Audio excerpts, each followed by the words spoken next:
बिलासपुर के श्री रामाधार विश्वकर्मा जी बतलाते हैं, घटना सन 1965 या 1966 की है।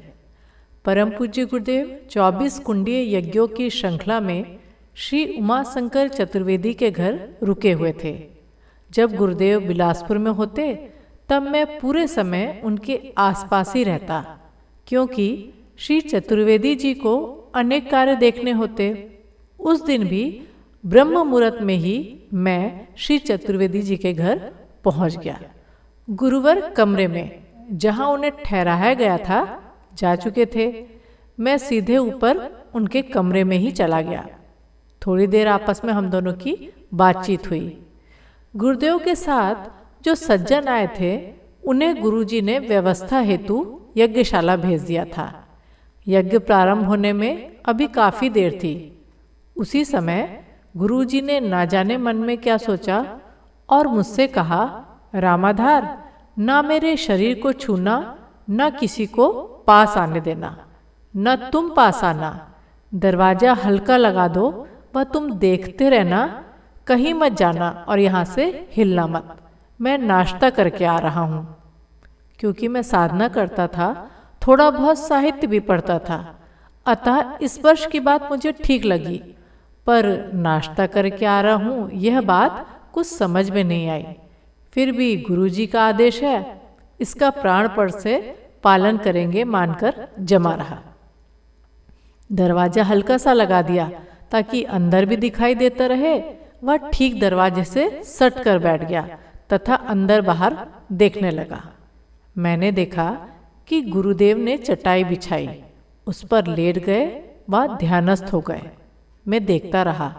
इतने में क्या देखता हूँ कि गुरुवर के शरीर से एक छाया प्रकाश, नीले रंग के छाया गुरु निकले और आकाश की तरफ धीरे धीरे उड़ चले। साधना में कहीं भी आ जा सकने की क्षमता के विषय में पढ़ने को बहुत मिला था, पर उसे उस दिन मैं प्रत्यक्ष आंखों से देख रहा था। सो अधिक अचंभा तो नहीं हुआ, किंतु इसे अपनी आंखों से देख सकने पर स्वयं को धन्य धन्य मान रहा था। मैं गुरुदेव के विषय में चिंतन करते हुए उनकी आज्ञा अनुसार वहां बैठा रहा। समय कब बढ़ रहा था पता ही नहीं चला।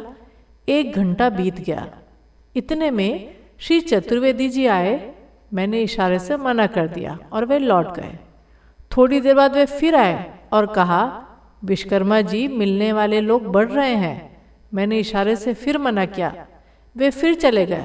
इसी तरह जब कई बार हुआ तो अंत में चतुर्वेदी जी ने कहा, भीड़ काफी बढ़ गई है, गुरुदेव को उठाना ही होगा।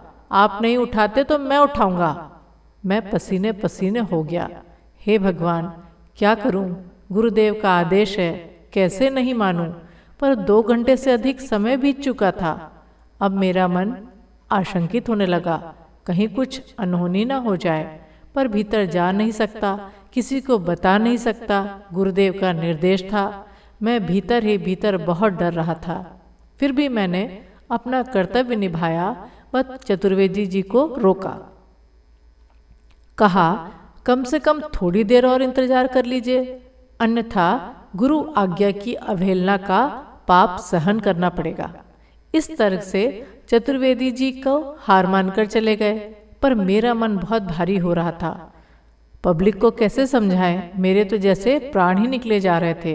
अब मैं मन ही मन कभी भगवान से तो कभी गुरु जी से अनुविनय करने लगा, हे प्रभु, अब तो आ जाओ, मेरी लाज रख लो। आदि आदि प्रार्थना से अपने इष्ट को मना रहा था। उन्हें देखता भी जा रहा था। इतने में पूज्यवर के शरीर में कुछ हलचल हुई। प्रकाश शरीर आया, जिसे पुनः मैंने स्पष्ट देखा और गुरुदेव उठकर बैठ गए। मेरी जान में जान आई। मन में कहा, गुरुदेव, आज तो आपने मेरी कठिन परीक्षा ले ली, कृपा कर बचा लिया। शायद अब मैं आपकी चौकीदारी ना कर सकूं। लीलाधारी को तो रहस्य एक बार दिखाना था, सो दिखा दिया। गुरुदेव उठे तो मैं बस इतना ही कह सका, गुरुदेव, आपका नाश्ता मुझे भारी पड़ रहा था। गुरुदेव मुस्कुरा दिए व भीड़ को संभालने यज्ञ स्थल की ओर चल दिए। ओम श्री गुरुवे नमः। ओम शांति।